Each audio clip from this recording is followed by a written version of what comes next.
To quote the late mythbuster Grant Imahara, "This is why we can't have anything nice." Welcome back to First Episode Impressions, where I watch the first few episodes of a series and feel the need to talk about it. Although I used to watch the first episode only to see if the show can sell its idea within the first episode, some of y'all think that's not fair, and I need to watch all 1,000 episodes, I'm exaggerating, this is an old otaku joke, in order to fully appreciate what I'm watching. While I used to stand firmly on my grounds as I believed in the notion that if you can't hold my attention within the first episode, I am not going to waste my time, Wonder Egg Priority broke this rule. I'm a broken woman now. And also, this is a series that I had to keep watching since it's apparently under non-troversies. I would say controversies, but there are none.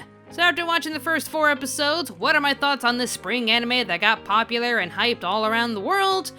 Let's find out. Spy X Family, as if I need to talk about the plot, but for those of you who really don't know, the countries Westalis and Ostania are on the brink of war. An agent, given the codename Twilight, has been assigned on a mission to spy on Ostania's leader of the National Party Unity, Donovan Desmond. But since he is very recluse and only makes an appearance at his son's school parties, Twilight has 1 week to make a family, enroll his child in the same academy as Desmond's child, and attend the parties just to get a chance to get close to him.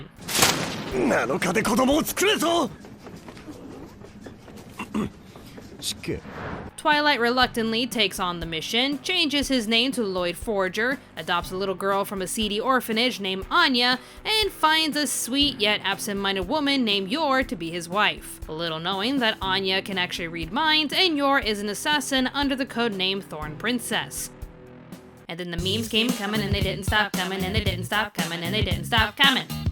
Honestly, the setup for Spy X Family made me remember all those corny movies about some impressive hotshot, or an elusive spy, or just someone with a really big career having to raise a family out of nowhere, only to choose to stay with said family and give up their careers. Spy X Family is similar to that with a hint of We're the Millers, a movie about a drug dealer having to form a fake family in order to smuggle drugs across the border without drawing attention. Because of this formula, Spy X Family could be seen as predictable, and we can easily imagine how it's going to end with how similar premises tend to turn out. I say this as someone who's basically seen all sorts of media content to the point where I can easily compare newer titles to older titles. But Spy X Family is able to pull off this idea in a more interesting twist. It's not just because of the fact that Lloyd's a spy, Yor's an assassin, and Anya is a psychic. As quirky as that premise may seem, they haven't really told each other their secrets. As far as they know, Yor and Lloyd really believe everyone else in this room is normal, while Anya knows everyone's secrets since, you know, mind reader. She won't give away their secret or reveal her own because she's that desperate to keep her new parents. Anya Williams, Anya Lebowski, Anya Roche.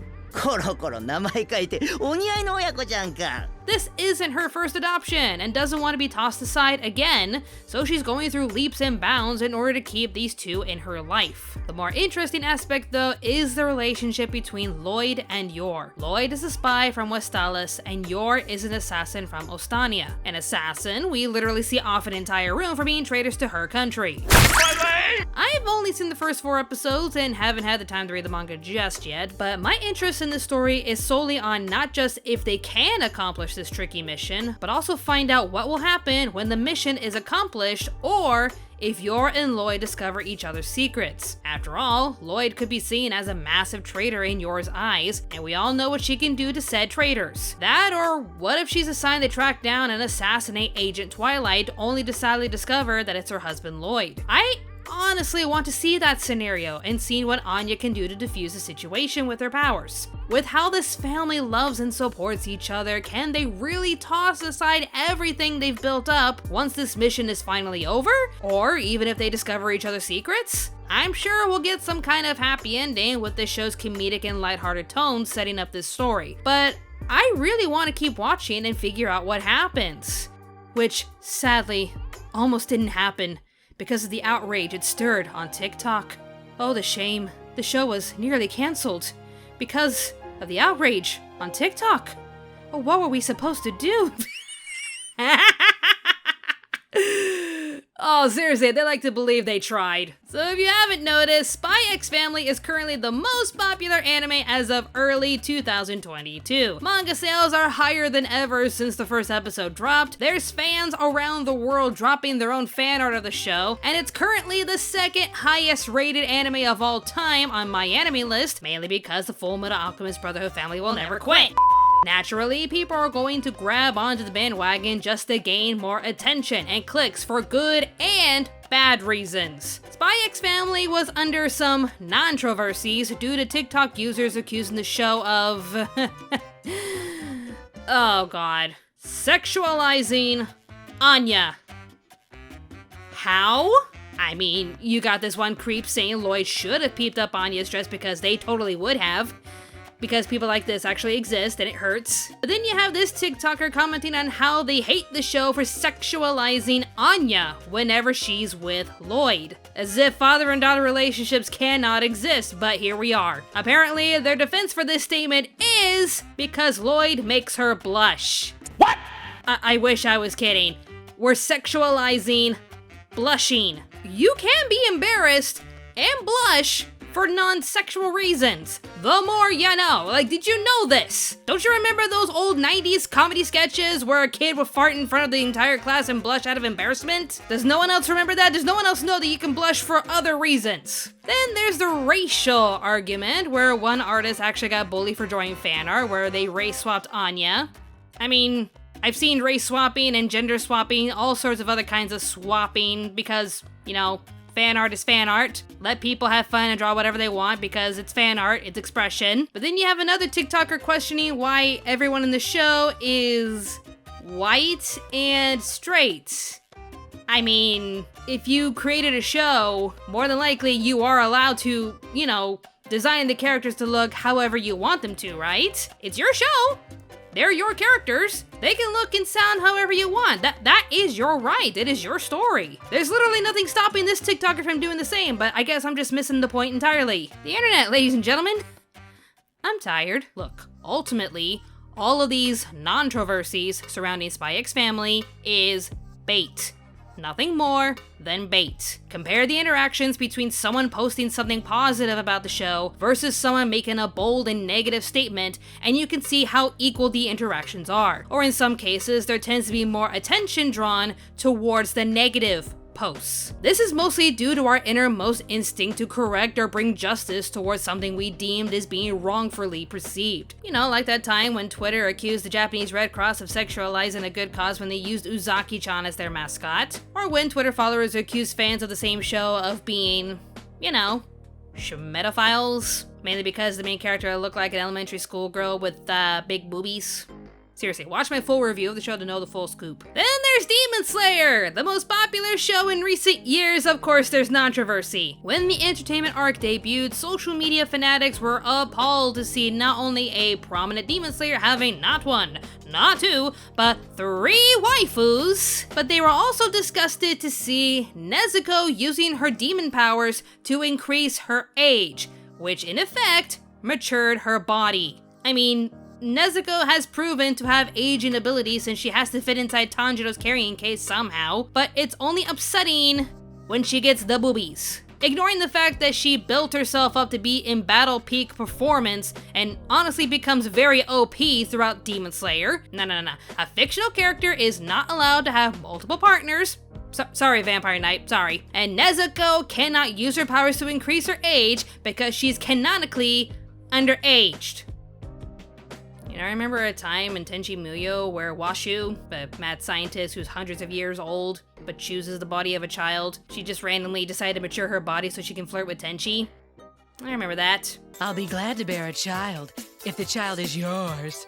I mean, seriously, there's a fine difference between that and Nezuko changing her age just to buff up her fighting skills, but you know, context doesn't really matter on social media. Even a show like My Dress Up Darling has been struck with social media shade for 2 reasons. The first one is a common one a lot of shows have been getting, which is sexualizing a high school girl, with the recent figurine that's being produced of Maureen in her bikini. I mean, at least she's not getting the Eren Yeager treatment over here. Look at this! Eren Yeager's getting an R18 figurine! The towel is removable. But the bigger issue a lot of Twitter users tend to point out is the time Marin decided to use dark foundation on her skin so she can match the character she's cosplaying next. Naturally, Twitter users don't really understand the gyaru lifestyle of Japanese teenage girls tanning themselves or using tan-colored foundation to fit the style, but they're trying to equivalate this to blackface. What the fuck? I mean, I can understand to some degree that they fear this would encourage other cosplayers to do the same for the sake of cosplaying their favorite characters, but I don't know, I think it's just stretching it a little too far.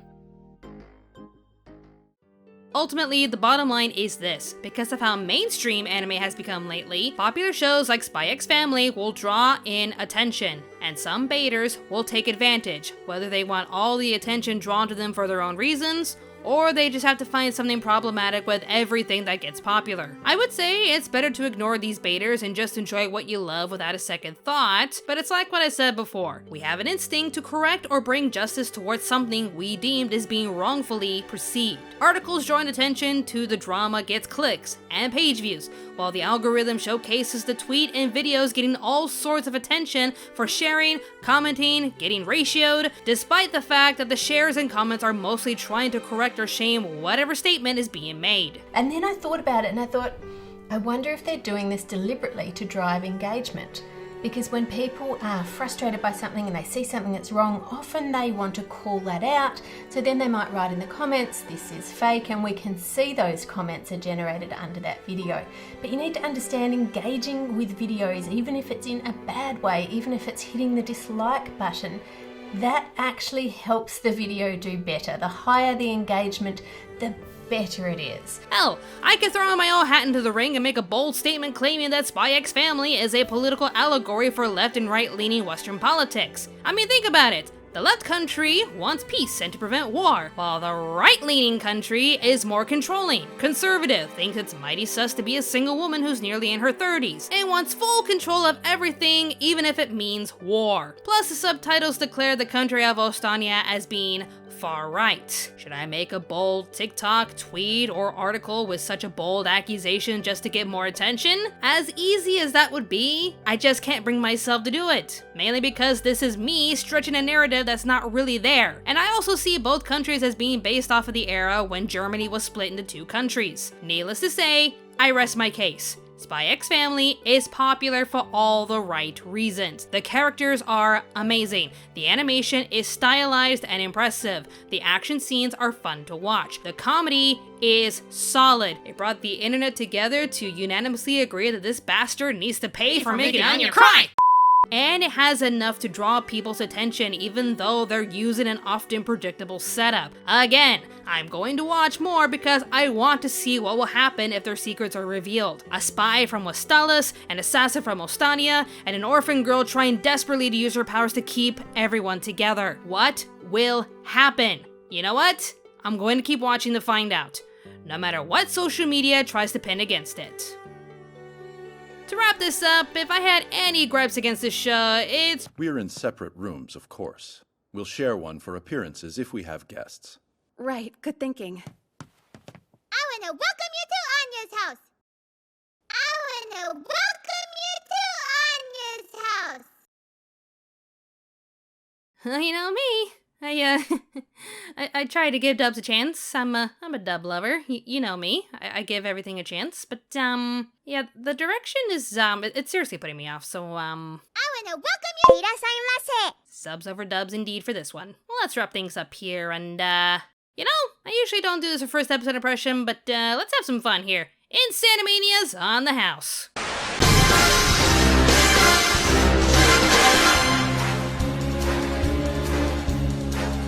No, it's fine. It's fine. It doesn't bother me. It doesn't bother me. It bothers me. It bothers me a lot.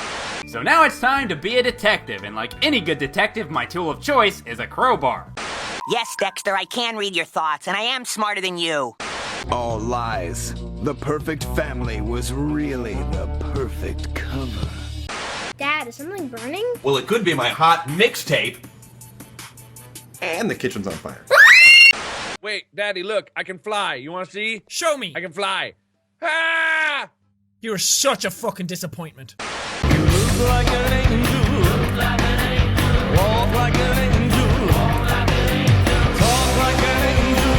But I got wise. You're the devil in disguise. I can explain. You are making $500,000 and you were only going to pay me 30? You're getting 30 grand? I'm getting 1,000. You guys are getting paid?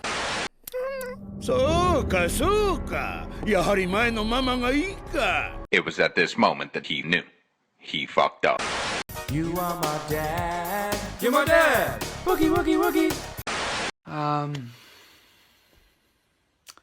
You want a beer? He's 4! I don't know, what am I supposed to do with him? I know you can read my thoughts, boy. Meow meow meow meow meow meow meow meow meow meow meow meow meow meow meow meow. We got elegance if you ain't got elegance. You can never ever carry it off. Well, like most aspiring parents, the only reasonable thing to do after critiquing a gun is raise a child. Come on, sweetheart. Come to daddy. Who's your daddy now? How many times do we have to teach you this lesson, old man? そこまでして見え張りたいんですか、先輩。余計惨めになりますよ。Why are you such a mega bitch? Because I can be. Cat loves food, yeah, yeah, yeah. Cat loves... You heard nothing. These are your final days. You'll ever have to spend alone, my dearest love. Schnookum. And if you ever come in here again with a goddamn opinion, I will shove it so far up your ass, you'll never see the light of day again. Come on, Mao, you can read minds. Say something that'll make her stop. Shirley, listen to me. No one even notices how big your left boob is from your right. Thank you, Mao. I'm hit! I'll be the best dad, because I'm going to teach my kids responsibility through morality and ethics. And not to drink bleach. I'm gonna kill myself faster than you've ever seen. This is my family. I found it all on my own. It's little and broken, but still good. And this is why we can't take anything from the internet seriously. Like, we honestly can't enjoy anything nice if we give clickbaiters the attention they want, but let me know what your thoughts are. How do you react when you see clickbait arguments that tend to stretch a concept a little too far, and honestly have nothing to do with the original source material? Leave your answers in the comments down below. Also, I'll try to make a full review of this series when it's all finished. I think it's actually getting into part 2, so yeah. TikTok really didn't cancel this show, but we all knew that by now. I'd like to give a special thank you to all my Patreon supporters for helping this channel stay afloat. I can continue to make whatever kind of videos I want, and it's all thanks to your amazing support and generosity. And to everyone watching this video, it would mean so much to me and to this channel if you could like, share, and comment on this video. Thank you all so much for your support and for watching this video. More awesome videos will be on the way, so stay tuned to Anime America.